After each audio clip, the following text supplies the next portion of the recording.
At 6 o'clock, we'll call the meeting to order. If everyone would please rise for the Pledge of Allegiance.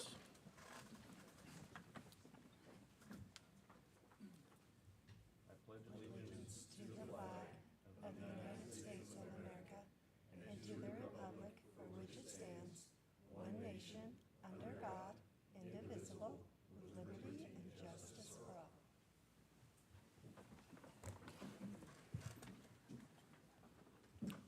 1.3, approval of agenda. Make a motion to approve as presented. I'll second. All those in favor? None opposed?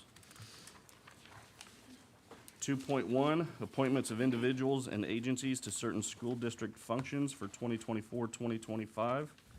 Do I have a motion to approve items A through V? Well, it's sad that Jay is changing this year, and we appreciate everything that they did. I would make a motion to approve as presented. Second.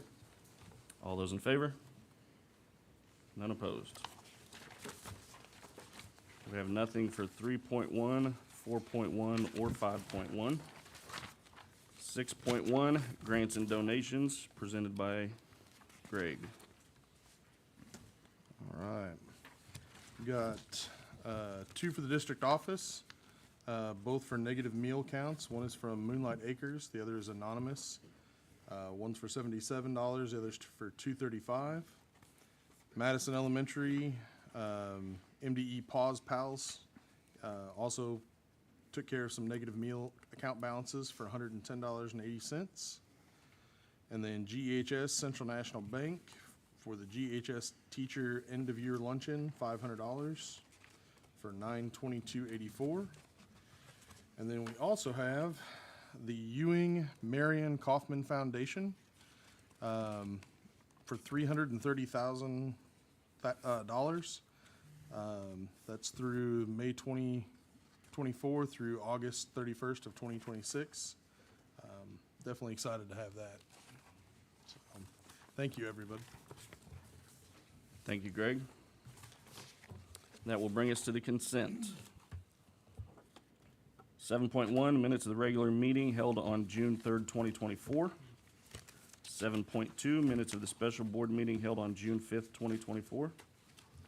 7.3, JBCC non-resident student enrollment recommendation revision.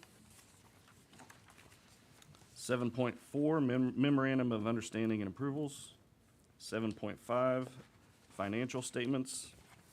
7.6, BOE committee information and structure. 7.7, BOE committee structure change. 7.8, approval of contracts and purchases. And 7.9, approval of claims. I move that we approve the consent agenda. I'll second. All those in favor? None opposed. 9.1, DLR facility bond update.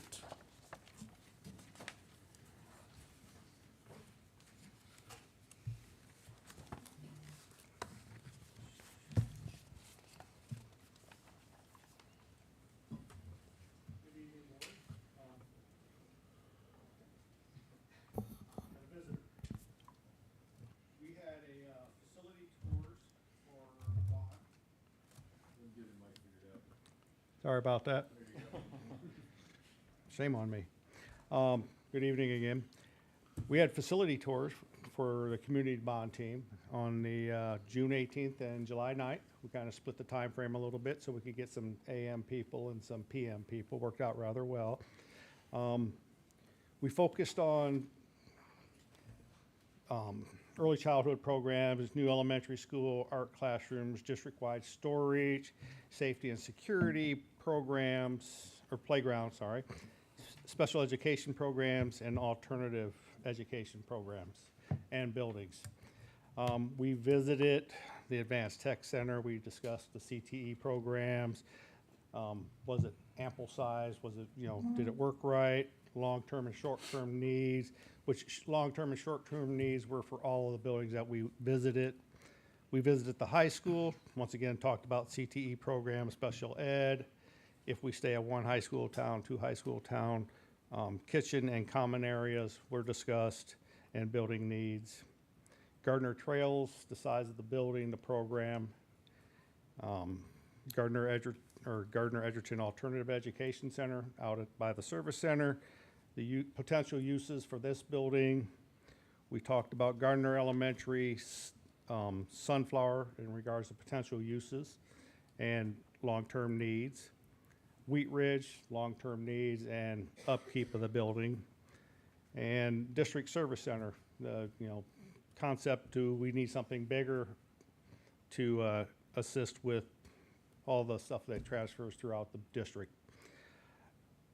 This tour was eye-opening we had right at about 12 people that showed up for the tour, split days.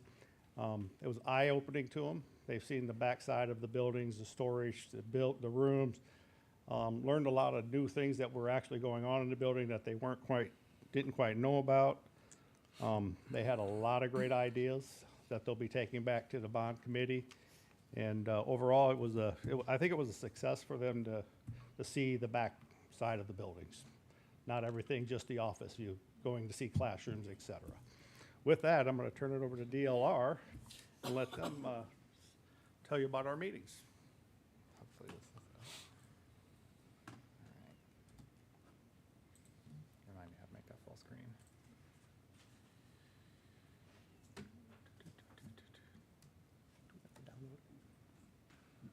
It's okay. No, I can.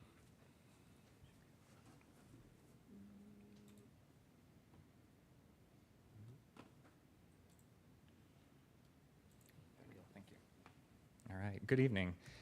My name is Ian Kilpatrick with DLR Group. I lead our Kansas City education practice, and thank you again for having us here tonight. High level, we've kind of taken a pause through the summer. It helps that folks are out and on vacation, so we're giving people a chance to enjoy that, while our team is doing a lot of work in tandem with Mark's team to ramp up for the fall. So here's just kind of that overview again of our planning process. We are getting right into that testing and refinement phase when we come back in August, which we'll talk about in a little. And what that really amounts to is defining the scope of this bond. So we're getting into the really exciting part beyond what is the bond going to do to benefit Gardner Edgerton, but how and what does that look like in built form. So on our last session on May 15th, we really had a fantastic two meetings, really. One with the executive and educational team to look at just, again, prioritizing those needs in the district. And this district's no exception. The needs are always going to outweigh the amount of money available. But this prioritization helps us really understand what's the most important. And then bringing all of those teams together to be able to build some consensus towards some of the items that Mark listed and some that we'll go through really quickly. As we start to look at considerations, I say considerations because this is not an exhaustive list. This will continue to grow, evolve, especially when we're back in the fall. But looking at early learning opportunities, whether that is through a new facility, whether it's through a repurposed facility or an adaptively reused facility. So right now, my team is really looking at what are all the options that we could potentially pursue here in Gardner Edgerton and what is the dollar amount associated with each so that we can come back in the fall and make those informed decisions together. As we look at your elementary cohort, understanding the impact of a new elementary potentially, what considerations we need to have to alleviate overcrowding in the elementaries, those collaborative small group renovations that we can implement in existing spaces to better support the teaching and learning. We've talked considerations for art space, what that might look like, playground updates to be all-inclusive playgrounds, and then security upgrades. And that's a common theme you'll see across most of the different cohorts. Again, not an exhaustive list, but kind of prioritizing where we're headed as we start to make considerations of what this bond wants to encompass. At the middle school, similarly, we're looking at, again, some additions and renovations to support orchestra, those playground upgrades towards the inclusive playgrounds, looking at turf opportunities at the sports fields, looking at some upgrades that need to potentially happen at Wheat Ridge's grandstand and sports fields, as well as some renovation scope that may want to happen, either to bring programming into Wheat Ridge that isn't currently offered or improve spaces that are not up to par with Pioneer and Trail Ridge. And then lastly, again, those security upgrades. As we look into considerations for high school and CTE, Mark kind of alluded to some of this as they've been looking at CTE programming, looking at some of the common spaces in the high school, but what does it look like to have an expansion of the MAC? Is that something within the realm of possibility we want to entertain? Do we need to look at a classroom addition as we're looking at potentially being that one high school town? How are we going to address that growth in the future? Again, that kitchen and commons expansion, I think a lot of people experience that, but how can we make it a better experience for not only students, but educators in the building?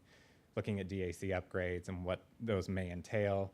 Again, collaborative small group renovations throughout the building, expanded ATC offerings, or just CTE in general. May not have to be a part of the Advanced Tech Center, but CTE is a big topic. And again, those security upgrades, which exist at all the other cohorts.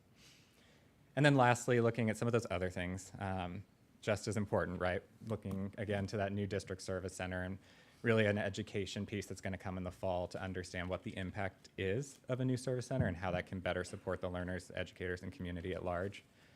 Renovation or expansion to the existing one, that's also an option, right? So looking at that potentially. Relocating or expanding the Trails program, relocating or expanding that alternative ed, and then again, expanded space across the district. That's a theme we've heard over and over. What does that look like at each sort of grade level? And each facility is unique that we are currently investigating and associating with that pricing. So just kind of to give you a peek of what's happening behind the scenes, we're looking at any and all scenarios, whether that is a new service center, whether that's an expansion to a building, you name it. We're starting to put pen to paper so that our partners at Newkirk Novak, your construction manager, are able to assign dollars to each of these line items for us to be able to come back in the fall with the community, with executive leadership team and the education team here in Gardner Edgerton, and begin to sort of fill our pot with what we want to build a bond, right? Understand the scope, understand the impact from a cost perspective, and be able to make an informed decision together to ultimately get to that fall deadline where we said, this is what's on the docket for the bond referendum in the spring. This is what it'll encompass and how much we're going out for. And so with that, we are coming back August 21st with all three teams, your executive, educational, and community teams, to again define a little bit more, but also I think educate, to Mark's point. Those tours have been very enlightening, and there are still a few pieces around the Trails program, around alternative education, around service center that are just a little bit gray right now. And so our team's going to really dive into those on August 21st with your stakeholder groups, and then come back again in September where we start to build a bond together. And the purpose is really just, again, we're looking at that ideal educational experience here in USD231 with a number of activities that are going to make it very accessible to all stakeholders. And that will get us that sort of refined shopping list, for lack of a better word, of program elements that we could encompass in this bond. And so with that, any questions?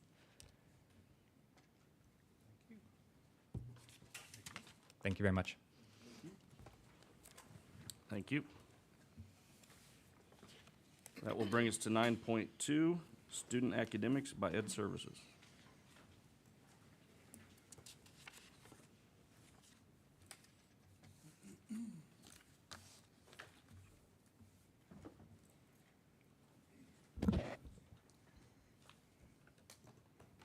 All right, good evening, board members. Thank you for having me and to represent the Ed Services, SPED Services team. We are excited to share with you about the state assessment results from the spring, other accomplishments, and then finally looking forward to school year 24-25 and the planning that we have already started on. So first of all, before we look at the results of the state assessments, we want to acknowledge that we still have room for growth, but we're still proud of what we accomplished last year, and I think you'll see why, if you don't know already, when we get into this presentation. And before I go any further, I do really want to acknowledge all of this work that you'll see that has been accomplished is a result of the folks out here in this front row, the coordinators that are here on a daily basis, our building administrators, teachers, support staff. So as a reminder, the purpose of state assessment. So a reminder that they are in place to help us understand how our students are doing as compared to or with up against the state's educational standards, and to help us identify what we need to improve on, where we need to improve. So the purpose there. Also want to remind you of the 4 different levels that the state identified several years ago. Give you a second to look at those, and then I want to go through this example at the bottom.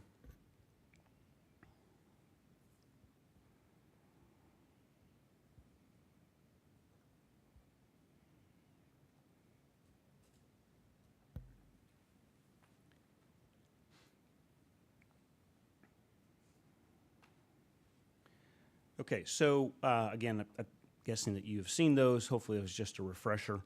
But if you had a student in 10th grade take their ELA assessment and score at, let's say, a level 2, somewhere between 269 and 299, then we can project that they are going to score on the reading portion of the ACT between a 16 and 22, and also on their English score. So, and then you can see if they scored at different levels, what that would project for their ACT. So you'll see the scores on the next few slides, and again, that's what these are referencing. That's what those scores are referencing here. Okay, so the next 3 slides, we'll look at ELA first, math, and then science. And so the charts are set up the same way. So just to quickly describe what you're seeing here. So we wanted to provide 2 years worth of data for you. So if we just take 3rd grade, if we look at the first 3 columns here, we take 3rd grade in 2022-23. Our 3rd graders across the district on average scored a 297. 3rd graders across the state on average scored a 292. So all the numbers in parentheses are the averages across the state.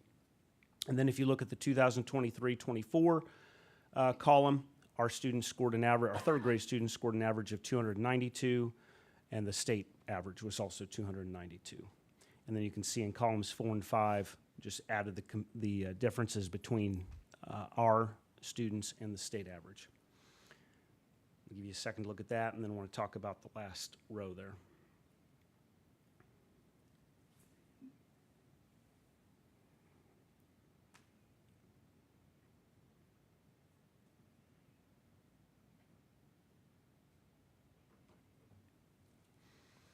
Before I get to the last row too, you also see that between the last 2 years, there are only 3 exceptions where we didn't meet or exceed the state average in all of those grade levels over those 2 years. So down at the bottom then, you can see for 2023-24, our district average score in ELA was 287.4 compared to 286.7 across the state. So we were approximately or close to a point better than the state average. And if we take a look at math, math is our strongest subject area and has been for some time. Same setup, so again, 3rd grade in 2022-23, we scored 310 to the state's average 300. This previous May, we scored an average of 305 to the state's average of 300. So give you a second to look at that.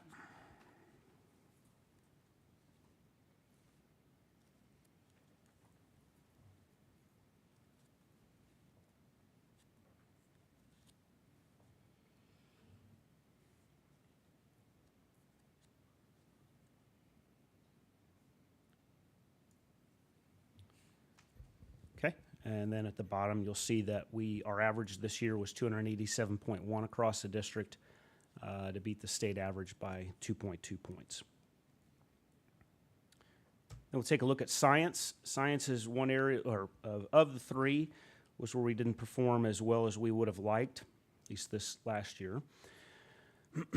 Our district average was 285. Again, just as a reminder, science state assessments are only assessing 3 grade levels, where the others are assessing 7, 3 through 8, and grade 10.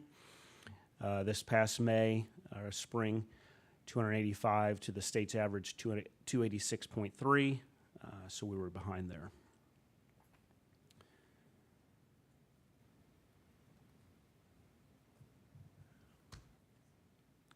And then just put all 3 together for you to take a quick look at.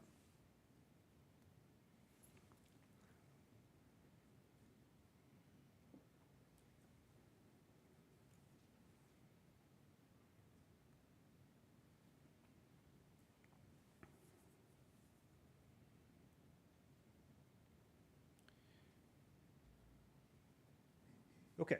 So the takeaways, before we get into the other accomplishments, our takeaways for the state assessments are that, 1, we go back to what we talked about last year, and that is the importance of developing the curriculum, right? And that is what we are doing this summer. And I think you've been getting the updates we've provided about the progress our curricular teams have made, and that has been very, very powerful, and we think is going to result in even better scores next year.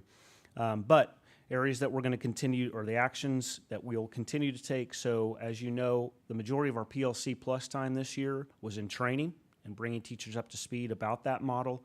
Now they'll actually be in implementation. We talked about the curriculum. This next year, the third bullet there, assessments.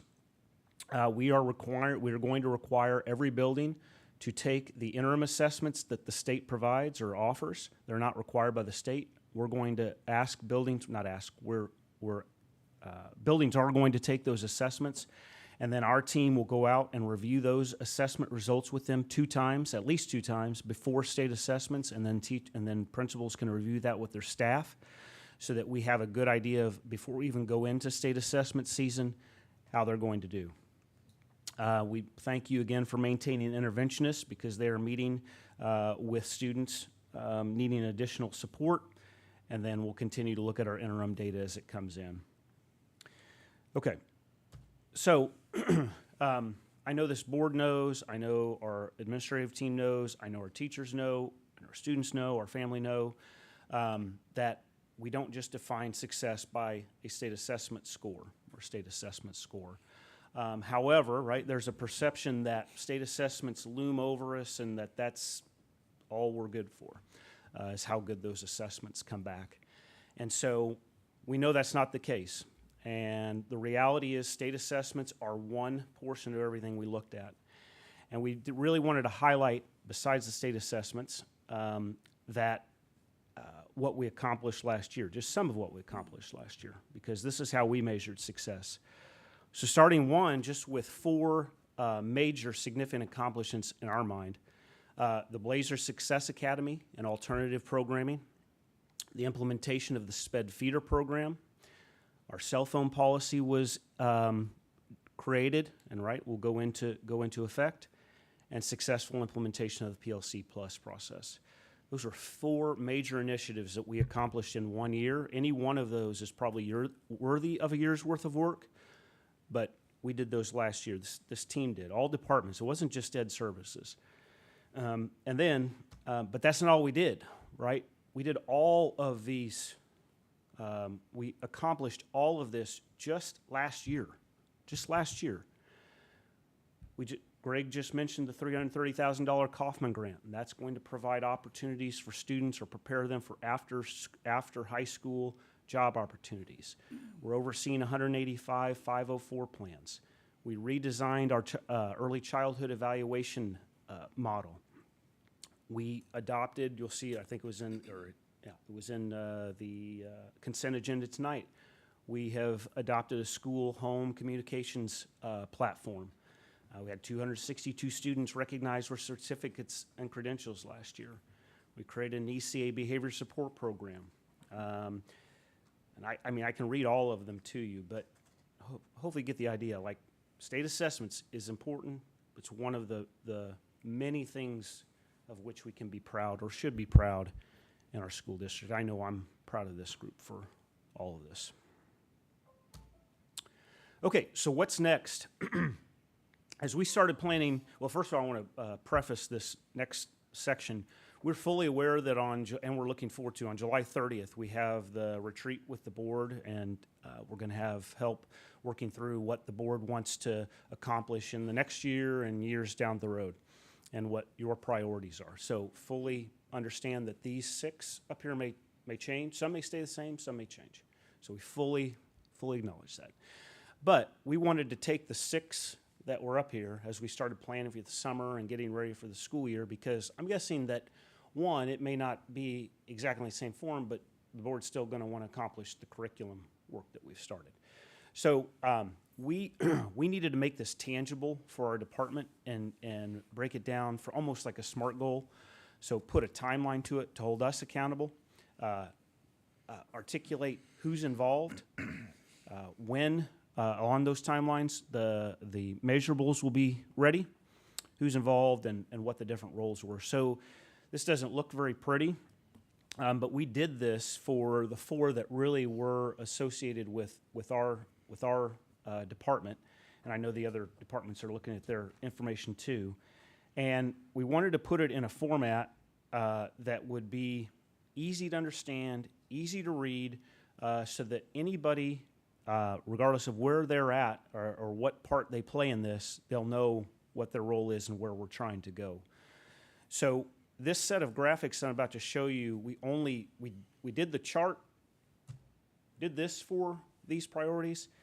We only did this for the first priority because we know things may change in another 2 weeks and we can modify those as we go. So as we develop this, why, you'll see on each of these, why is it what we're proposing better than what we're doing now? And then we're defining the what, defining who's responsible, how we're going to get there, and when it will be completed. So very much SMART goal, similar to a SMART goal. On this one in particular, though, the educators in us couldn't stop at common curriculum because we know that it's really a three-legged stool. It's curriculum, instruction, and assessment. So we actually built 3 triangles or systems here for the first one. But creation of common curriculum. So again, this was kind of for our internal use. We needed to make it clear for ourselves. So why is it better than what we have right now, right? And obviously, students should know what they're able to do when they leave the course, right? Alignment of materials. What is clearly defined, right? It provides instructional expectations for our principals and teachers, aligns with the state standards. Who is responsible? Well, the writing teams, our classroom teachers, our administrators. And how will it get there? So by the curriculum templates we've created, the revision cycle we have in place, your approval of all of that. And then finally, how do we know it's completed? Well, this one probably will never be completed, it'll always be ongoing, but we'll have the course revision schedule showing when these courses are going to be updated. So again, the educators in us couldn't leave it alone there though, so also instructional practices, so creating environments that are conducive to student learning, engaging. And so again, I'm not going to read all of this to you, but why is it better than what we have now, or just continuing with what we have? Who's responsible, the action plan. So we did that for instruction, and then finally we did that also for assessment, which again goes back to our assessment scores and the progress we're making there. So if we were to continue that work, if we weren't aware that July 30th was coming, we would have built these out for the rest of these. We're going to sit tight for right now and make sure that we're not doing work that just needs to be undone or significantly adjusted. So, but I hope you see the planning and the passion we have for this work in these deliverables, if you will.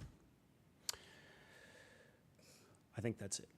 So I'm open for questions. We're open for questions. I do appreciate you letting us brag a little bit. So.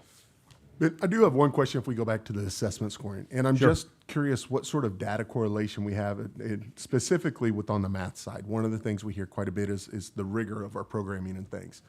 And we do have data of students within 10th grade and what level of math they're in. That's one of the courseworks where there's several levels of what sort of math they're taking.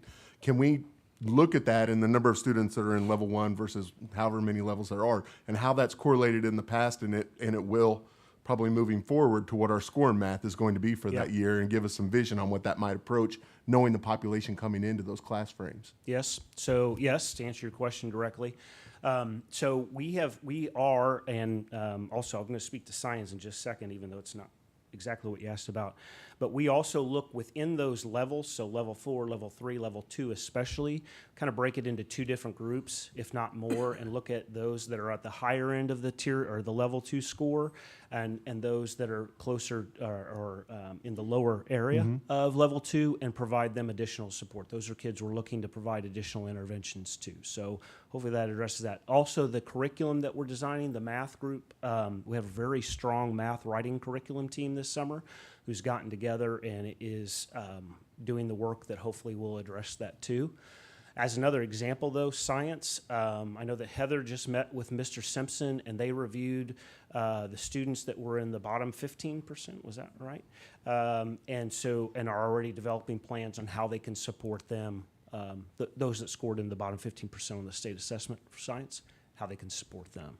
Sure. Does that help? Well, a little bit. I think obviously the interventions is the main piece. So we can identify those students, get to them. But from a data standpoint and just understanding what we see is the number of students that we know are going to be taking classes to try to get back to a point where they meet the expected grade level for that curriculum. How many we have in this year's 10th grade class, or how many we just had, and how that then relates back to what we saw in the math scores from assessment level. So we can see between 2 years. This year we actually ended up, and these are thrown out there, but with 13% of our students were working on a math level that wasn't at their grade level. And how did that relate to our math scoring? Versus if we look at 22 and 23, and of our 10th graders, it was only 8%. So that's why we saw a 3-point difference within our math scoring. That's why I'm just raw data, not to the individual. But that's why I'm wondering if we can find anything in that and see a consistency that those two things relate to give us not only an opportunity to see how numbers rely, but some pull the covers back on why it's 2 points different because we see some of the population difference shift, but then also how we know then in 7th grade that they're not meeting math and how do we then attack it then? So at 10th grade level, our percentage of the number of kids that aren't meeting expectations or able to at grade level then have had to. So hopefully that explains a little bit more of the data side I was looking for. Yeah, okay. Okay. I think one of the important points, Heath, and you bring a great point up there in that we need to be data heavy, data rich in trying to project where our students are going to be at. One of the commitments that the Ed Services team has put forth, and the rest of our team as well, is to remember that this is the most important thing we do. Everything else we talk about, and DLR, Ian came up here and gave a nice little presentation, and talking about facilities is important. But everything is in support of what goes on in the classroom. And the only thing we are truly measured by is the success of our kids, not just in the moment, but also 10 years down the road. Are they able to go off and be successful in life? That is the most important thing that we do. And so as much as we can pull that data out, we'd like to. We have not had very many presentations over the last few years around Ed Services. We are going to plan on having 2 major presentations each year. And there is a possibility also this board may decide to even do like a workshop model around some of our most important presentations, this being one of them, where we can dive into some of that data. I will say this, that there is a pretty good correlation between scores and success for students down the road, but it's not a complete correlation. There's lots of things we do that you can't measure. It's important that a student be persistent, have grit, get along with others. All of that's very important. Some really good research, though, that Ben touched on that the state has done is to show that really college and career readiness is a big part of what we do, right? We want to make sure the kids are going to be successful when they go on to the next math level when they leave us. Students in the upper level of Tier 2, and then 3 and 4, obviously, levels, upper level of 2 and 3 and 4, are college and career ready as far as ACT scores are concerned. There's a strong correlation there. And so that's kind of our baseline where we want to get kids by the time they're into the high school taking that test is the upper part of level 2 and beyond, because they have a better chance of being successful in college and career. So that is our goal, not just to get them graduated, but to be successful after graduation. And we'll be hitting more and more of that as far as data goes and presentations go in the future. So with FastBridge coming in, I guess my understanding was that we were going to be doing some. It was going to make it so that we could do some additional testing that way. With doing an additional practice assessment, is that going to be too much testing? Because I'll be honest, this past year I didn't make it out to the buildings as much as I would have liked to have, but that was one of the things that I kind of heard quite a bit as I went around previous years, is that the assessments are really stressful time for everybody. Are we going to create more stress, I guess, by having additional practice assessment through the state rather than just using the FastBridge data like we'd originally planned? And then while I understand data is very important, I also don't want to get to a point where we're in analysis paralysis, where we're spending so much time dissecting everything that we're not actually just doing something, if that makes sense. So I'll tackle this one. So FastBridge is going to tell us different things than what the state assessment is going to tell us. FastBridge is going to tell you, can a kid read? Can they do math? State assessment is going to tell us, can they function with the standards within their grade level? So with the interim assessment, what it is a predictive measure that will give you kind of an estimate as to how a student is going to perform on the state assessment. And by giving that interim, which it's an abbreviated test, we can kind of work within our schedule. It's shorter than the normal assessment. It will tell us where we have gaps with particular students, and so we can kind of drill down to those areas and provide interventions and do some things, hopefully to better prepare them for the state assessment. We're kind of changing the model of where we're going to assess students. This is specifically to the high school. In the past, we had taken instructional time doing it during their language arts class or their math class or social studies. The high school is actually going to give the assessment during seminar. And so there's not going to be a loss of instructional time. Now, they'll have to build some extra minutes into that seminar class because you probably can't take the test in 25 minutes. But Fast Bridge will happen there too. So it'll happen there. The interim assessments will happen there. And we're hopeful that it'll give us the data that we can be more prescriptive with kids.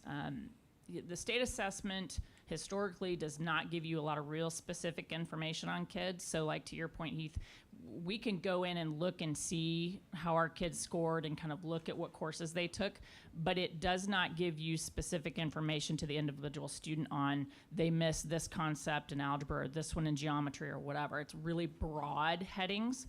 So we can kind of look at it and go, okay, it looks like here, they really struggled with some geometry concepts or something, and then we kind of try to figure out, process what that may be.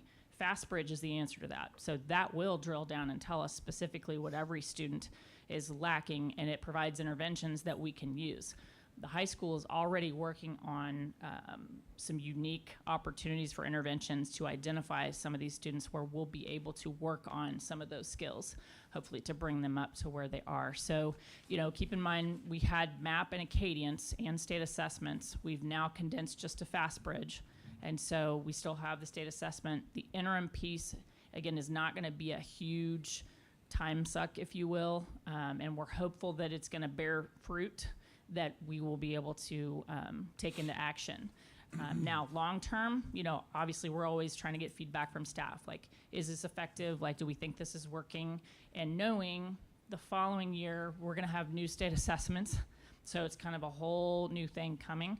We'll kind of learn in the process, and if it's something that we don't feel is beneficial and it's to the detriment of our students or the instructional time, then we can certainly evaluate that. But I think we had some schools that did pilot the interims. We had some elementaries and a middle school that did it, and they found it to be really helpful and helping them provide interventions. And I can think of one of my buildings in particular that saw their scores increase considerably. So we'll see how it goes with all of our buildings, and definitely keep getting feedback through the process. Okay. I appreciate that. That helps me understand it a little bit better. I would ask, I don't want to speak for the other people who've campaigned, but, one of the things that we always hear over and over and over is obviously we don't want to teach to the test. And, obviously we're going to be doing an extra test essentially for the state. I would ask that we get that message, kind of what you just explained, of why we're doing it, and then what the additional is going to be to the parents, so that they understand that we're not teaching to the test. We're trying to understand, like you said, for the broad perspective where we're at for the end, and then FastBridge for kind of the this is your student type thing. So if we could get that out to the community and out to the parents so that they understand we're not teaching to the test, then I would greatly appreciate it. Absolutely. And just if I didn't state it previously, the interim assessment will give us that specific information that the state assessment doesn't give us. So then we can kind of see, like I said, where there's gaps. I mean, another example, Ben and I met with some teachers last week that are on the curriculum writing committee. And of course, they're fantastic. And they had mentioned, this has been incredible for them because they've been able to talk with colleagues, whether it be in other buildings, within the same grade level. And as they're dissecting the standards, they're starting to see, man, here's a concept that I spent a lot of time on that I don't need to spend that much time on. And here's another piece here. So as we're going through that process, this would, we would hope that by learning those pieces and further examining those standards and then seeing where our students are falling short within those standards, all of that information is going to help us this next year to start tackling some of those things that have kind of led to some of our data being stagnant for a really long time. But we will definitely communicate that message.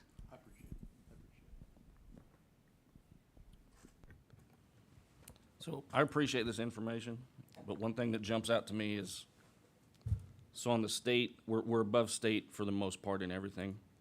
But in a lot of sports, we coach to beat yourself. Try to beat your best time. And all of these were down from the previous year.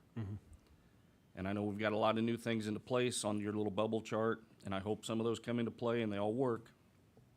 But what I ask of you guys is, if there's something that we voted on up here that doesn't appear to be working, let us know sooner rather than later so we can reverse course and get back on track, because I want to beat those previous year's scores and not go down from the year before. Sure. I think, yeah, I really think number one up there has a lot to do with all of this.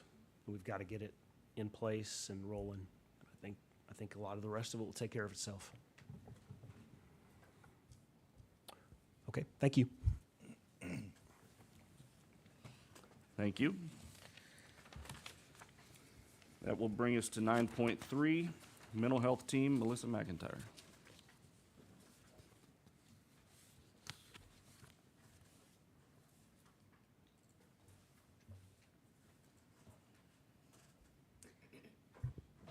Thank you for the opportunity to share information, including data on our students' mental health from the 23-24 school year. I am going to start based on what we just heard about academics and kind of give you the lens to which mental health supports our academic. Any of you will be able to recognize if you have a student, your child, or yourself. If you are going through any type of personal crisis or struggle, you're not going to do your best on a test or your job or your communication with others. So what we want to do through our mental health team is to remove those hurdles for our students. As a longtime high school counselor who had a passion for getting every single student across the stage and to be equipped for college and career ready, this is a significant piece to that. So it's not, our number one goal is not to provide mental health services. Our number one goal is to educate and prepare our kids so they're ready for everything. And this right now is a very important piece of that. So I wanted to share with you how we're going to go about that. When I speak to you about the mental health team, it is not your building counselors and social workers are part of this, but I'm talking specifically about our Tier 3 group. And just a few years ago, we didn't even have a mental health team. It was a lot of me running around like a chicken with my head cut off, so no one is more thrilled than I am about the growth we've seen in our district in this regard. Our ultimate goal is, our kids are safe, but we want them to be successful in school and life and to be able to advocate for themselves. I think Dr. Marshall, when he saw the data, remarked that we want to put ourselves out of business. We want to see our numbers go down in terms of what we need, and that's going to be done through a proactive approach as well. So in addition to just responding to mental health needs and crises, we'll do reentry meetings after mental health facility treatment. So when our students go to Marillac, it's so important we help them transition back to the building, and our team is part of that. We do a lot of consulting. That's with parents, with admin, with teachers, families. We also try, priority of mine is to partner with all of our agencies to get more resources. So we attend a lot of meetings with Johnson County Mental Health and other organizations. I don't want to read through all of these because you can read them, but another piece I think people don't realize is our mental health team supports the adults in the district as well. Crises happen to our teachers, our staff, and we do often provide support for them in the moment, and I think that's very beneficial ultimately for our students. Something else we do is we provide connection to resources. I tell the story, my husband came home one day when he was assistant principal at Wheat Ridge, and he said, I got to work at 7 a.m. this morning, and there was a family there with no shoes on in their pajamas, and they had had a house fire, and they came to the school for help, and we are that connection. And so now we work with our families on resources as well. So just to introduce you to the mental health team, Allie Wagner, she is our school crisis responder. She's been here a couple years. Her primary role is just that. It's a co-respond with other people, whether it be the police, school officials, to students in crisis primarily. So suicidal ideation, emotional deregulation where they just can't, like panic attacks, things like that. So tier 1 will be a student may see a counselor one time. Tier 2 would be kind of some repeated visits and some interventions from the team. And tier 3 are going to be the mental health level team. Allie also helps us with those high school students who are repeat customers, doesn't sound like the right word, but who are frequent visitors and need more help. And then she does a ton of consultation and referrals. Tammy Mulholland is our K-12 resource person.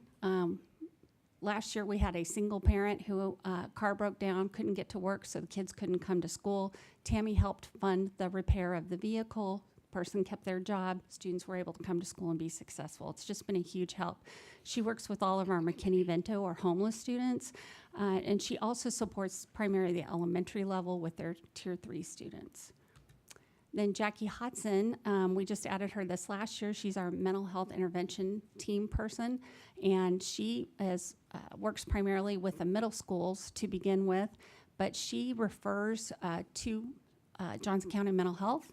She has helped us implement in-school visit opportunities for our most in-need students. And as a team, we just try to take care of our students and our staff. I don't know. Oh, there's Jackie back there. Thank you, Jackie, for coming. I think the other two made it. I could go on and on about how fabulous they are and how much good they do. All right, so data is coming up, but before I show you the numbers, I want you to be familiar with who make up these numbers, so we see the people behind them. So these can be one-time events, loss of a family member, death. It could be divorce, and some of you aren't going to think this is a crisis, but breakup of a relationship. In high school to a sophomore, that can be just an overwhelming situation. It includes every type of student.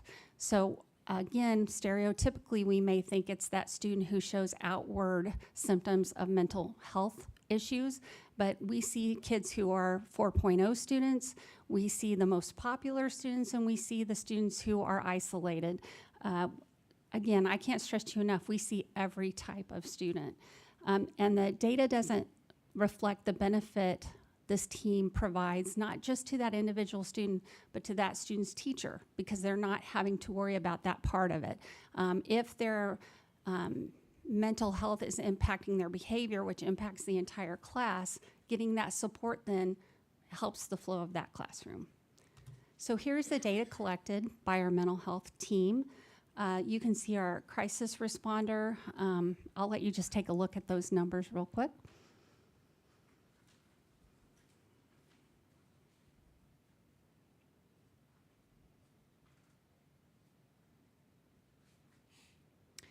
So we have about 6,000 students in our district, and you can see these are pretty large numbers. Some we see one time and they don't need to see us again. Others are ongoing. The other thing I want to stress is in every situation, unless a student reports that parents harm them, we contact the parent. This in no way do we want to take the place of the parent or unilaterally make decisions. We know that the best chance for a student to deal with a mental health issue is to have parental involvement. We call on multiple occasions, and then we want the parents involved, and then we refer to outside services.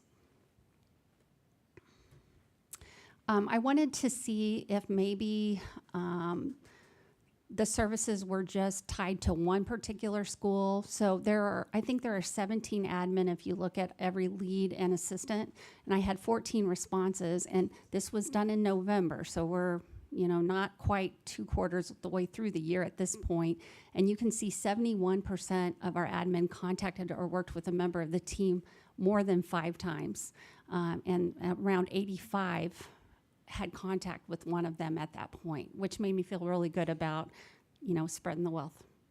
in terms of our admin and them being aware of the resource. In terms of where we want to go in the future, I wrote another grant to try and get a fourth mental health team member. Fingers crossed we should hear soon. And that person we would want to focus on the Blazer Success Academy, the alt school, and again, looking at that proactive piece. I worry about our kids we don't see the signs of, so we want to proactively reach out to chronically absent students, our foster students, things like that. We're really going to work on parent education pieces, the screen sanity, which we know research is showing that some of our mental health issues are tied to screen time. And so we want to educate the parents on what the impact is and how to navigate that. We'll have parent nights on for mental health as well. I neglected to say that was a big part of what Jackie did. She started also the volunteer program, which was another thing we did. We want to put together a resource map for the district so everybody knows exactly who is handling what now that we have a team. They're going to be putting on professional development for the counselors and social workers. And I have something super exciting in the works. Knock on wood, it's going to go through. But I'm working with Children's Mercy Hospital to establish a satellite campus. I think it's a hardship for our families to drive their children clear to Lenexa or wherever. And so we're going to try to get them to come out here and offer services to our families so they can set up appointments and they'll be in the school. But that's not quite finalized yet, but cross your fingers that will get done. And then we're looking at a resource fair. The last thing I'll say to you is thank you so much. I have always felt incredibly supported by the board and our mental health and counseling initiatives. I think it's so important for under the goal of the whole child success to be able to provide these services. So thank you very much for that. Do you have any questions for me? I just had a question for Johnson County Mental Health is a great resource, but they're very overwhelmed on a lot most of the time, and they've also have a revolving door of counselors that, you know, even though we get our people there, sometimes they're not getting they're not getting the ongoing help that they really need. I know in is it Wyandotte, they've got something like PACE. Is there anything? Is there any other mental health programs out there that we can partner with? I'm not saying get rid of Johnson County Mental Health or anything like that, but is there anything else that is out there that we can kind of partner with that might give a little bit more stability? Just because, I mean, Johnson County Mental Health is dealing with all of Johnson County. I think they've got, 2 locations, and they're constantly swamped. So a couple of answers to that. Only a certain percentage of our students qualify for Johnson County Mental Health Services. So that does kind of narrow the focus there. And if a family were to come back to us and say, I went to Johnson County and it is just not working, the people on our team have a wealth of resources and they will work with that family to find another. So we can help connect them to anyone. For our grants, we are partnered with them in terms of the students that qualify. And because they partner with us, we brought in a Johnson County mental health person, so our kids kind of had an advantage in that regard. That's another reason trying to get Children's Mercy out. So that will give another avenue. The other thing to consider is insurance. And again, that's what I really want our parents to use our mental health team as well. Just call and consult and say, this isn't working for me. Who else can I go see? Can you help walk me through the process? Awesome. Thank you. Thank you. Thank you, Melissa. That will bring us to 9.4, recruitment and retention by Mark Meyer.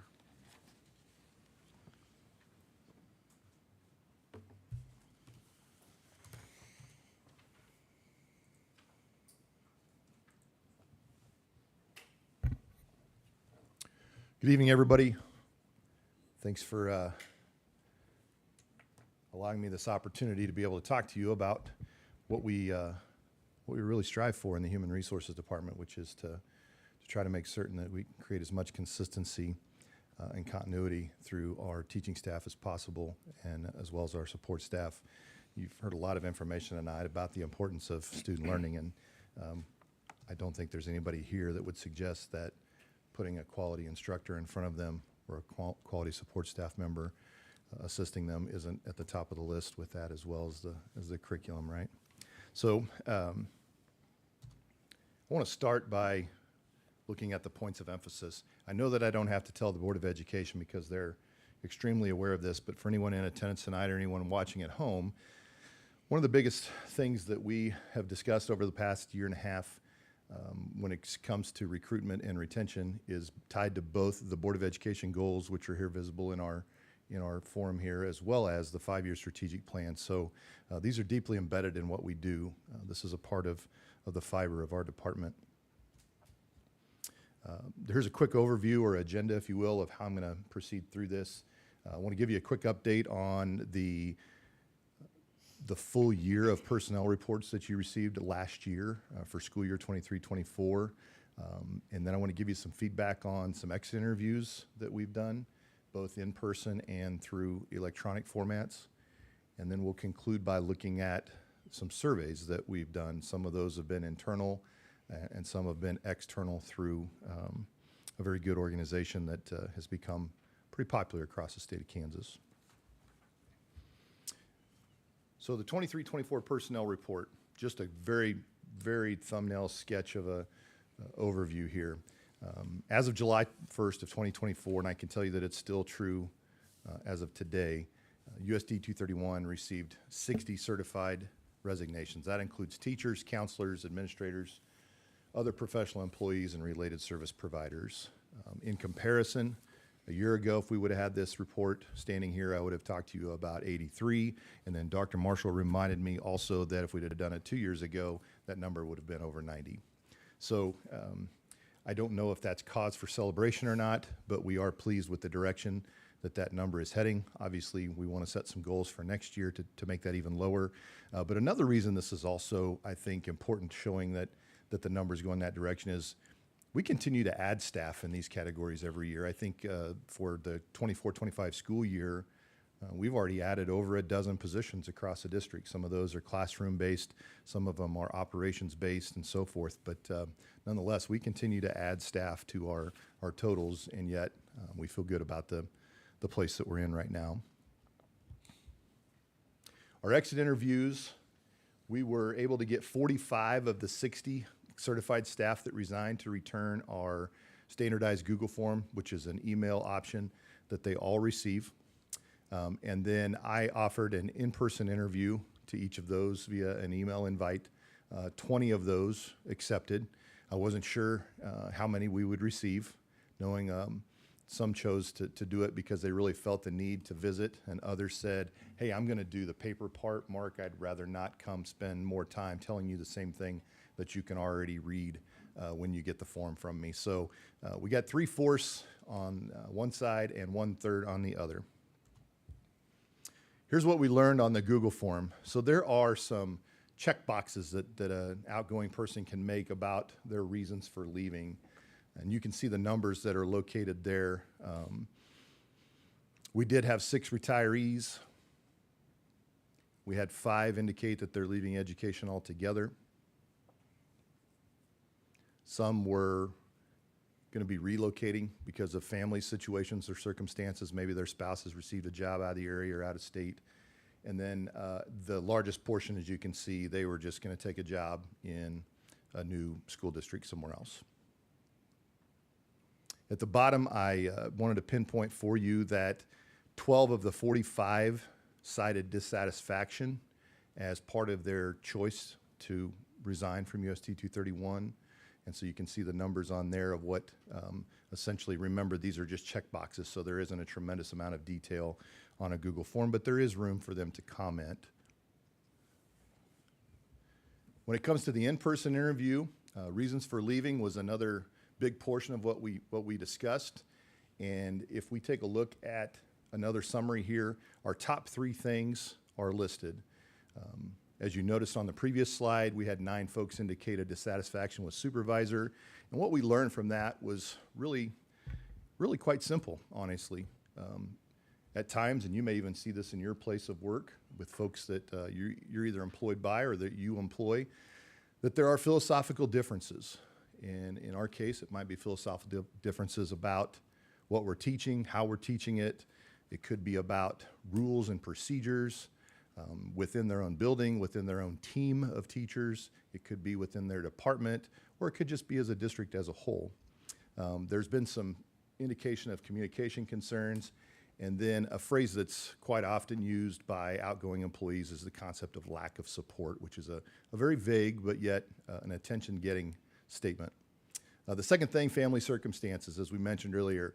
Learned a lot about some folks and how important our family is, even though we know what this family is to us. The families we have at home surpasses everything. And so when we have issues with our elderly family members that we become caregivers for, or maybe we're just starting out with our own family in life and we become stay-at-home parents ourselves. And then the third one is the one that probably got my attention the most, and that was putting a premium on their drive time. They loved working in the school district, but now they're going to get 25 to 30 minutes each way of their life back, which means a lot when it comes to they can spend that time with their own children versus then being on the road.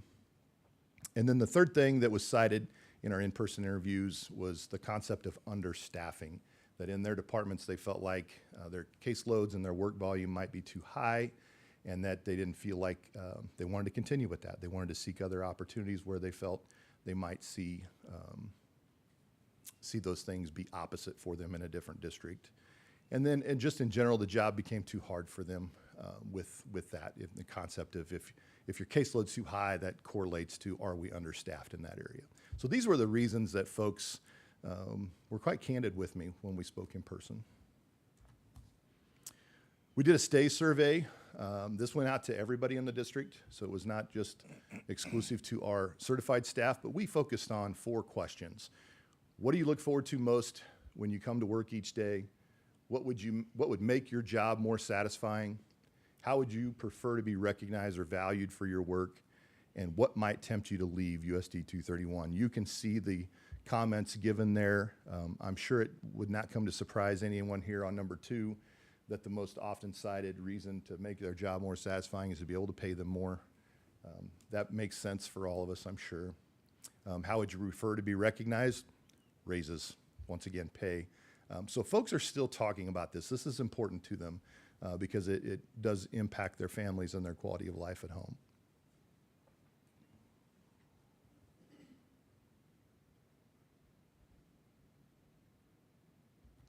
All right, and then we're going to move over to the EPIC surveys. This is something that we've outsourced. We've done them in both 2021 and 2023 in the fall. This particular year, we had 207 certified staff that completed the survey in November. And the EPIC stands for Educator Perceptions and Insight Center. And their focus is trying to gather as much information about employee engagement and job satisfaction. So their surveys are focused on that. This particular slide provides you with just some straightforward information that a certified staff member shared on the survey. And so one of the things that I think is really interesting, because you all received the entire report from me the day after the June board meeting, and if you really dug into it, I think you can find that there might be some things that make you scratch your head like I do.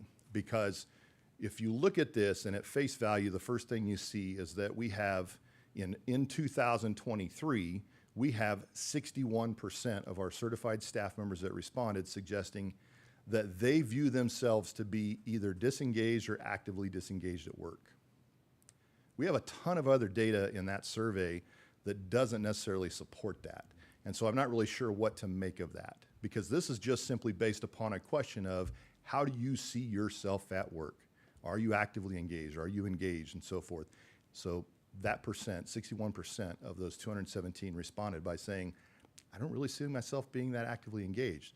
But there's other data in there that's almost off the charts the other direction about how they feel about their work. So it's a little bit head scratching to me, but nonetheless, you'll see 2021 in the gray, and then the stuff in red is from what's called a benchmark group. So EPIC compared us to 5 other school districts approximately our size or close to our location: Olathe, Spring Hill, DeSoto, Topeka, Seaman, and Shawnee Heights School District. All right, here are two categories, two columns on satisfaction.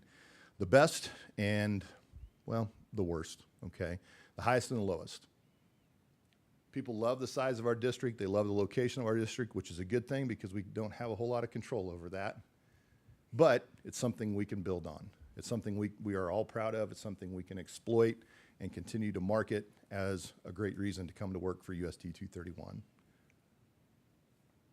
Over on the low side, 11% are concerned about the society's view of the teaching profession. And then the one at the bottom was really interesting, the concept of tuition reimbursement and incentives for education. As you know, we offer very, very little of that in USD 231, but that doesn't mean that wouldn't change in the future if the board and the negotiating team saw that as a necessity. Okay, here's some double-digit change from 2021 to 2023, the increases and the decreases of at least 10%. So hopefully you'll find some things up here that will make you smile. For example, the vision and leadership of our superintendent increased by 38%.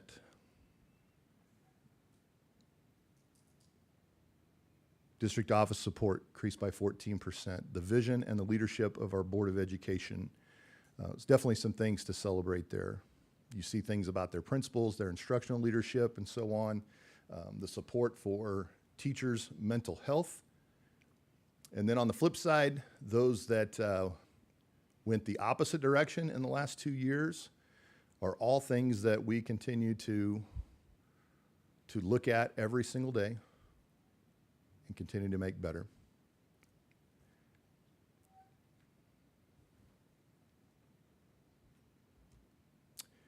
Last slide here. So these are the 7 things that our EPIC survey, after all the analytical data crunching, churns out and says these are the 7 things that are engagement and retention drivers and/or retention drivers. And so some of these that say that they are low are definitely things that they suggest that we evaluate and invest some time and energy in for improvement. There are some in the middle, 3 in fact, that are in the moderate area, which they, it's time to examine and enhance those and make sure that, if anything, that they don't drop to the low category in the future, if we should continue. And then we have some in the high ratings, which is, let's make sure we maintain and leverage those. Let's find a way, as I said a little bit ago, location of the district on here is a big engagement driver. People like where we are and the size of our school and so forth. So let's make sure we exploit that and continue to use that to our advantage with our recruitment and our continued retention efforts. And then that thing at the very bottom, I think, really speaks for everything that we do, and that's the relationship with their colleagues. Even of the folks that I met with individually and privately and talked to them about their experience in leaving and so forth, they all address the fact that they would miss the people that they work with, whether that was a teaching colleague, an administrator that they adored, or whatever it might be. That was going to be their biggest loss by leaving UST 231. All right, questions from you.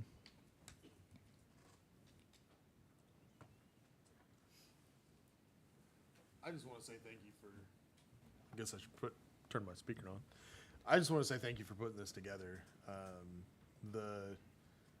Especially this portion of it, I was just amazed at what this program could offer, showing even down to the different ages of what each generation of our teaching staff preferred over other ones. It's just a really, really cool tool that I really appreciate that we continue to do. And I appreciate you hearing us and wanting to understand why our staff is leaving and taking that time to not just read the surveys, but actually sit down with people. That means a lot, and I appreciate you doing that. So. Also want to mention that one of the forms that I gave you before the meeting was a current update of vacancies that we have across the district, both certified and classified. And so obviously we'll have some time in executive session. If you have any questions about that portion, want to discuss anything there, I'll be ready for those at that time as well. All right, thank you.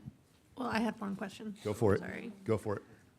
For the areas that say we need to evaluate and invest, what are the next steps to actually, what's the plan of action to evaluate these things and send recommendations for us to invest into? Yeah, I'm glad you asked that actually, Katie, because there's really a plan of action for all 7 of these that will be put in place. They haven't been developed yet. That's our next step as a team. And when I say team, it's not just HR. It's pretty much everybody you see in the front of this room and others on the support side to sit down and make sure we can highlight 2 or 3 things under each one of those about what we can do to continue with the success we've had or to improve in the areas that we know we need to. I could probably give you my 2 cents worth there, but you know, that first one at the top, society's view of the teaching profession. That's a tough one because that's more than just an internal concept, right? That's what people read on their social media accounts or what they're seeing on the nightly news that's going on in schools and the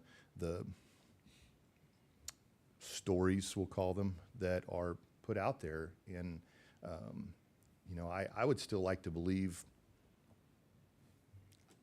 public education is an awesome place for our kids. And I just wish more people would publish that if they want to make a Facebook post. Talk about the good things that we have instead of exposing things that they want to see become a big issue. Because I really do believe that the teaching profession is still one of the most honored that you can find in America. I'll expand on that just a little bit, and knowing that we're going to have and Ben alluded to it, we're going to have our board retreat on July 30th. And the cabinet is going to be bringing information for each one of these goals. And so I know one of the things that Mark is going to bring is, you know, what can we look at specifically for this next year when we talk about the recruitment and retention goal? Because we really should be talking, to Katie's point, about specifically what can we do in the next 8, 9, 12 months to make sure that we have our, get our staff retention rate higher than it is even now. If it's gone up for 3 years, great. Let's make sure it continues in that way. I apologize. I'm going to jump in. Mark's being a little humble here, and I don't want to spoil the surprise as we go into the board retreat because this is perfect timing. It feeds into a board retreat where you guys can consider what our employees have said is important, and you can help the leadership team craft those initiatives. But Mark, if you can go back a slide, because I'd pull in what Melissa and Ben just presented. If you look at these decreases, the 10% or greater, we can draw a direct line to a current initiative that's going on to address that. And even the previous slide. Again, there are some things that we can't control too much, like society's view of teaching and the location of the district, but all the things within our control, something is either already going on or we're certain to talk about it in a couple weeks. Go back to the other slide you were just on. The one that does scare us is health insurance, but trust that we are working our tails off to make sure we address this concern with our staff as well as everything else on that list.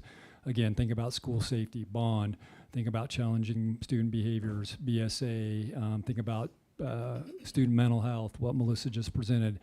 Andy and his team are working on teacher tech. So we look forward to sharing that, and I think it will reassure you as a board and our community and our staff even more so that we're working on it.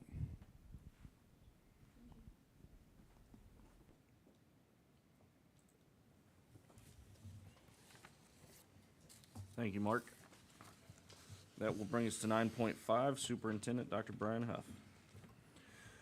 Well, my first comment is welcome to the new school year. Here we start afresh and anew, and we've talked a lot about goals already. We're starting off in a good way, and we're going to have a good time in the next couple of weeks looking at further refining some of our goals. The board is hyper-focused on what it is for us to be successful as we move forward, and we know the most important part of that success is our student success. I also want to officially welcome Andy Price. He is newest member of our cabinets. Good to have him here. He's a new face, but not a new face. So it is good to have you back on the team. Also wanted to touch on, we have a new policy that's gone into effect for this coming school year, being open enrollment. We have 6 new students that are coming in as part of that open enrollment policy for Will State law. 2 high school students, 2 middle school, and 2 elementary students. We look forward to having them here. 3 of them are prior students for us, so it's really just 3 new students. As we anticipated, there's not a whole lot of impact. We will be turning in some state-level data, and we should be getting some information back on how many of our students chose to leave us because of this same policy. So we'll be keeping track of that, and we'll report back to the board on what we find in the future. I also think it's important to stop and just recognize the historical events over the last several days with our country. Obviously, being an educational institution, we recognize history even as it unfolds. The fact that we had a prior president with an attempted assassination this past week is a huge event. And I think it highlights a lot of the issues that are continuing to broil within our society. And so I wanted to touch on a couple things in light of that. One is, I thought President Biden said it very nicely when he said we need to turn the temperature down. And I think that's a great idea in our national politics, but it's also a great idea as far as even our local politics go. And we've talked as a board and as an administrative team that we should focus on what it is we're all here for. Everybody has a common goal. Everybody that's in this room has a common goal, that we want our students to be successful. We can definitely coalesce around that we can define success as that a student leaves us and is not only self-sufficient, but a great contributor. That's what we want out of our kids. Sometimes we can get caught up in the minutia, but you know, one thing that's important is that we can have healthy debates around things we disagree with, because getting to that end goal, we're going to disagree. That's okay. And one of the things we can model as a society, and somebody had mentioned Facebook and social media and that sort of thing earlier, how can we model great ways of disagreeing with each other for our youth so that they can see that we can disagree, but we can still agree that we want the very best school district possible, just like we want the very best country possible. And so I would love for us to focus this coming school year on things like unity. That we are USD231. We are Gardner-Edgerton. We have great abilities, great minds, great passion, and we know that we want the very best for our kids. My kids go here. Several board members here have kids that are either currently, have gone, grandkids. You're all invested, right? You all want this to be the very best place possible. And so the other word that comes to mind is excellence. I believe it came up as we talked about the academics. We don't want to just be good. We want to be winners. We want to be at the very forefront. We want to be trailblazers. So people look to us and say, I want what they've got. That's what we want. And so we got to set the bar high for ourselves.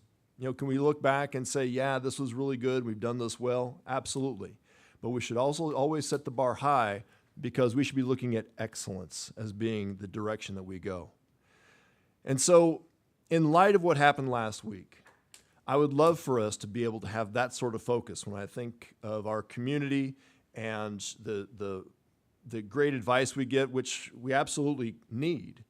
But can we do it in such a way that is civil and points towards us being an excellent district, a model for everybody across the state and across the country. And I know we can, because this is an outstanding board who does care deeply about what goes on at USD 231. So I wanted to officially thank you for going into another school year with me, and I look forward to what we're going to be able to do this school year. Thank you. Thank you, Dr. Huff. That will bring us to 9.6, comments by the Board of Education. I just wanted to give a quick word of thanks to all the staff members that are working over the summer. You know, summer break, does not stop the work, and it's most visible to see that what our coaches and those staffs are doing with the camps and all the things our families are involved in. But there's dozens and dozens of teachers that are working day in and day out on the curriculum, on the things. Not, of course, what our admin are working throughout the summer, and those don't go unnoticed. They might not be as seen, but certainly appreciate that work. And then, of course, Mark and Andy's team and what they're doing from the infrastructure for the summertime. I've been in the high school a few times this summer, and one of the elementary schools, and not once have I been there where I haven't seen someone working on one of the rooms in some way. So those are great. And so thank you for the work that goes unnoticed but not unseen, I guess, or not goes unseen but not unnoticed. And appreciate all those through these months where folks aren't in the classrooms as often.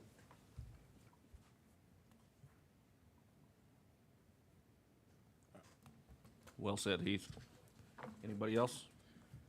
Mine's going to be longer, so if you have something. Go ahead.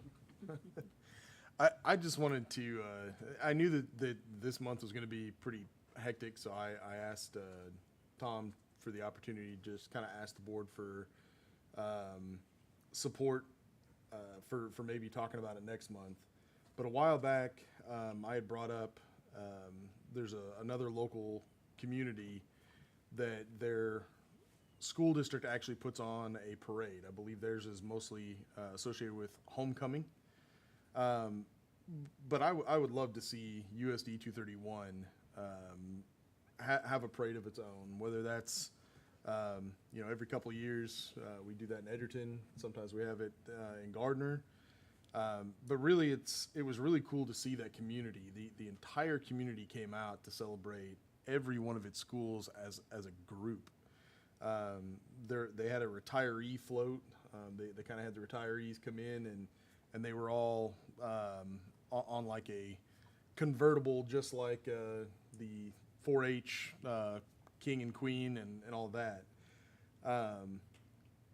Really gave them an opportunity to have that closure. You know, a lot of the community had those teachers, and so they actually got to see them as they were leaving.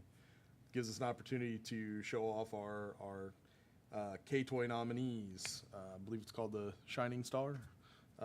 Those awards. But you know, as we start growing, especially if we end up with a two high school community, I think having this parade would again not only highlight everything amazing that our staff and our students do throughout the year, but it essentially brings us together as two communities celebrating the entire district instead of a focus on something specific. So I would really appreciate the board's support in potentially adding this to next month's conversation and seeing if this is something that maybe we could send to a subcommittee and see if we can't get going.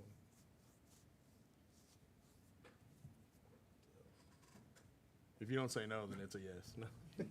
No, I certainly think it's a great idea. They've tried to build that with homecoming, and it's gotten bigger each year. If any of those things could tie into that with the board support and getting the city involved, it's nothing but a win on any scale. Absolutely. I appreciate it.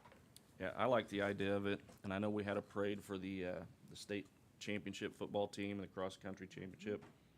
But there's so many more things that we can highlight. It's just there's a lot of logistics to it. And if you want to run with it and get some committee people, I'm all for it. I'd be more than happy to.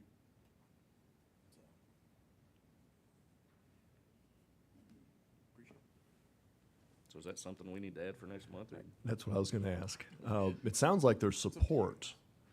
And I'll just bring up along the logistical lines, we probably need to be cognizant of staff time and amount of parades we're in. So, and I know the difference between one that's for us and one that's for Johnson County, you know. So, yeah, how about get a couple board members together? We can put you all with some staff members and try to figure out what that looks like. Sounds good. I think Pat Ross volunteered. He's not here. I heard him. Thank you, Greg.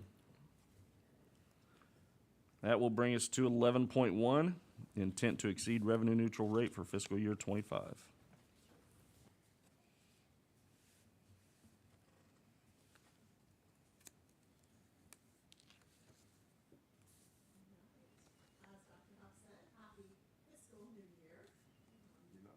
not on. There we go. Happy fiscal new year.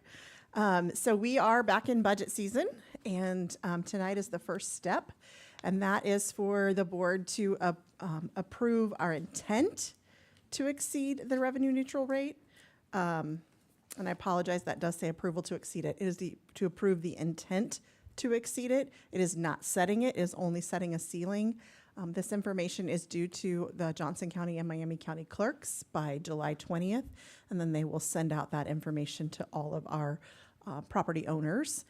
That will let them know when the hearing will be, which will be September the 9th this year, for both our revenue neutral rate and our budget hearings. So we'll have a lot more work to do, but this is just the kickoff season of budget season. So we are looking for you to approve that notification so we can send that to the counties. Questions? So do you need me to read this approval notification? This is a very informal piece. We'll have the full shebang, roll call vote and everything in September. So this is just giving us the authority to let Johnson and Miami counties know that we are intending to exceed it. And then moving forward from there, we'll work on what that mill rate will look like with the budget process. I'll make a motion to approve. Second. Oh, go ahead. Jeff, go ahead. I'll second. All those in favor? None opposed. 11.2, executive session for personnel. Can we add just a couple minutes to it? So 10. So you want to add, there you go. Motion to go into executive session to discuss human resources pursuant to non-elected personnel, exception under comma, and the open meeting will resume in the boardroom at 7:35 p.m. I'll second. All those in favor? None opposed.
Motion to go into executive session to discuss human resources pursuant to unelected personnel, exception under comma, and the open meeting will resume in the boardroom at 7:45 PM.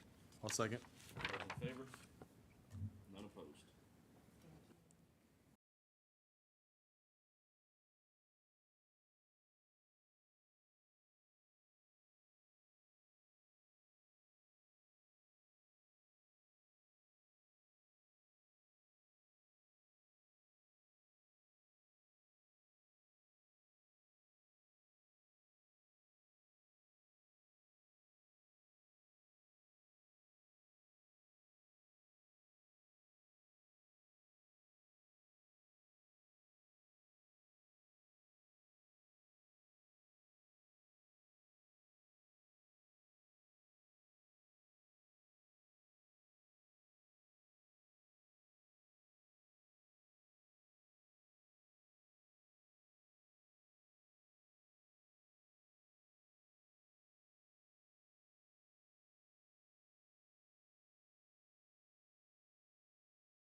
All right, we're back in session and on to 11.3, action on personnel.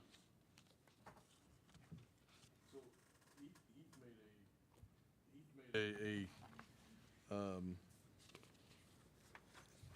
good point for what we were just talking about for 11.8. Is that something that we're going to need to kind of put in there as a pin? Because contracts for next year are pretty well set. Whatever we talk about is gonna have to be for the following year. Does that make sense? it does, but it doesn't help the other part that we were talking about. If you wanted to take separate action on a contract, you can do it over. I don't think anything precludes you from doing that, guys. Sure. We approve all administrative contracts. You could do that off cycle or something unusual if you wanted to, I think. Yeah, definitely can. It's, again, you've heard me say it before, you're the board. You can do things like that. I'd like to make a motion to approve the personnel items as presented. I'll second. All those in favor? None opposed. 11.4, executive session for employer-employee negotiations.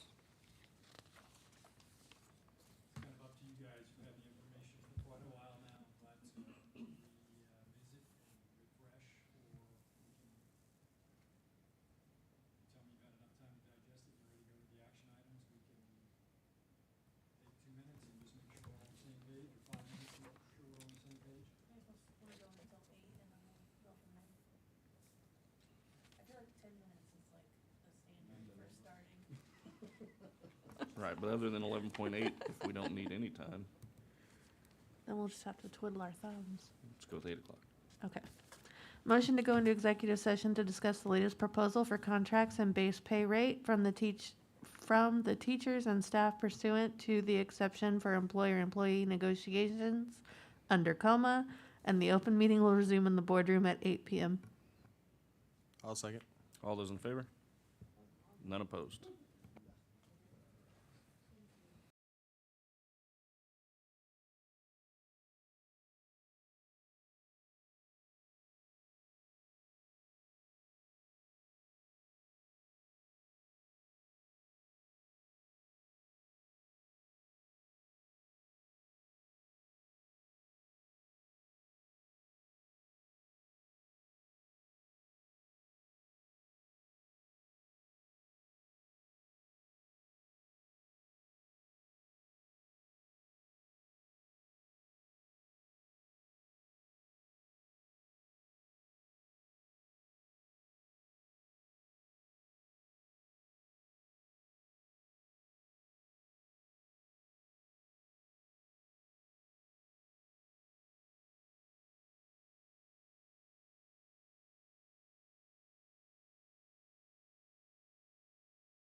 All right, we're back in session.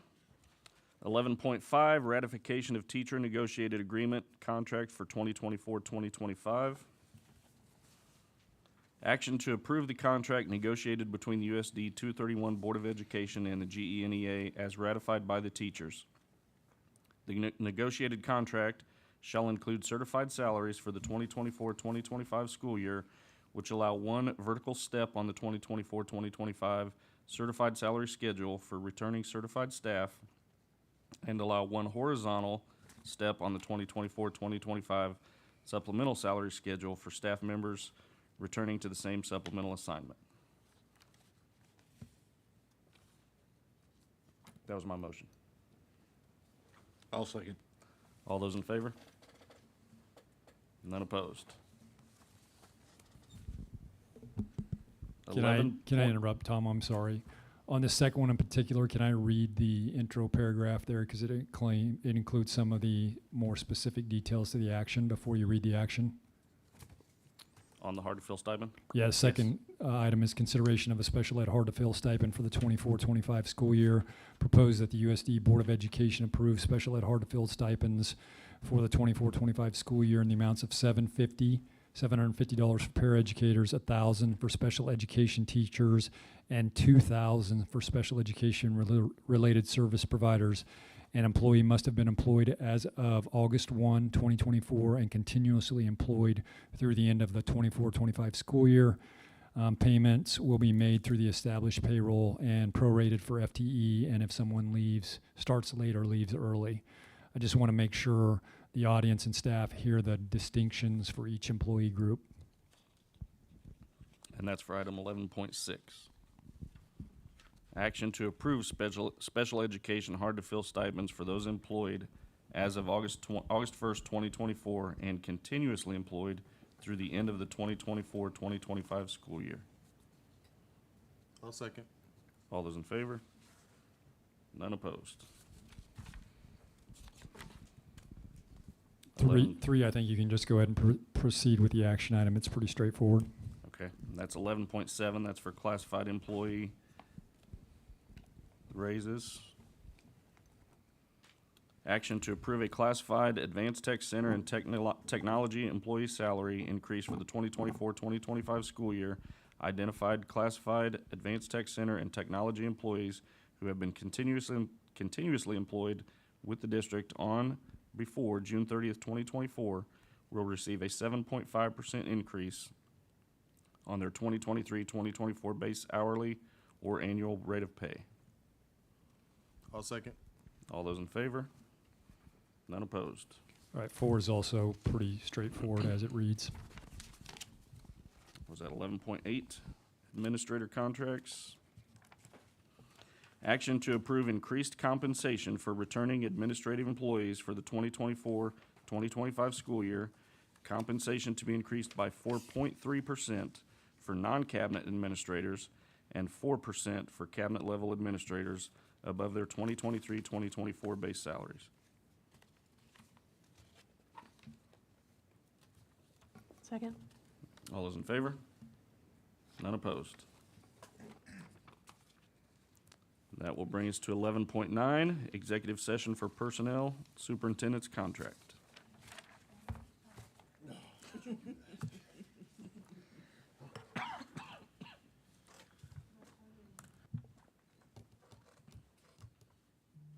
I think 10 minutes.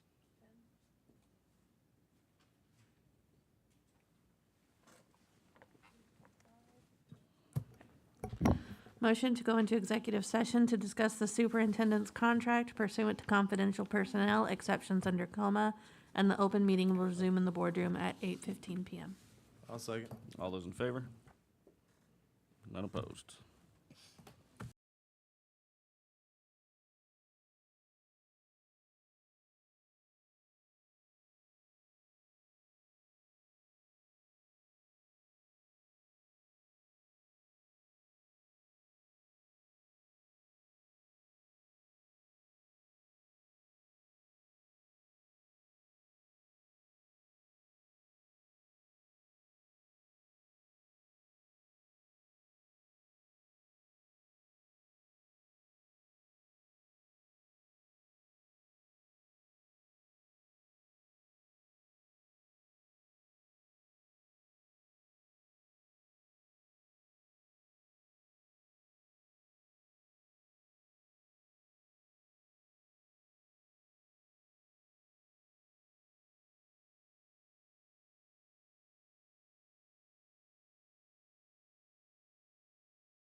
We're back in session. 11.10, action on personnel superintendent's contract.